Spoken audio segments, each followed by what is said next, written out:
جی بالکل، میں اس وقت موجود ہوں سیالکوٹ اہل علاقہ صادق گجر اور صدیقی باغ میں۔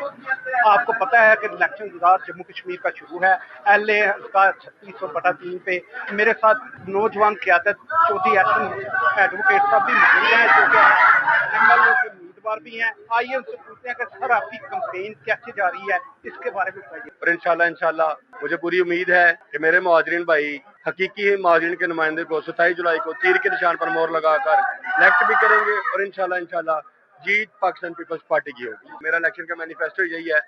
1,10,000 کے قریب ہم یہاں پہ ووٹر ہیں مہاجرین۔ آج تک کسی ایم ایل اے نے جو 40-50 سال سے ہمارے ووٹوں کا استحصال کرتے رہے، کسی ایم ایل اے نے آج تک یہاں پر ایک دفتر تک نہیں بنا سکا، کوئی اسکول کالج یونیورسٹی بچوں کے لیے کسی قسم کی کوئی سہولت نہیں، ایک فیسیلیٹیشن سینٹر نہیں ہے جو سیالکوٹ کے مہاجرین کو آزاد کشمیر کی مظفر آباد کی گورنمنٹ کے ساتھ جوڑتا ہو۔ لہٰذا میرا سب سے پہلا مشن موقف اور میرا سب سے پہلا مینیفیسٹو یہی ہے کہ ہم مہاجرین کو کم کشمیر کی گورنمنٹ کے ساتھ جوڑیں، تاکہ کشمیر کی گورنمنٹ کو ہمارے مسائل کا پتہ چلے اور ہمارے مسائل کے جلد حل کے لیے متدار کرتے ہیں۔ ہم یہاں پہ کمپلیٹ سیل قائم کریں جہاں پہ دیگر جتنے بھی مسائل ہمیں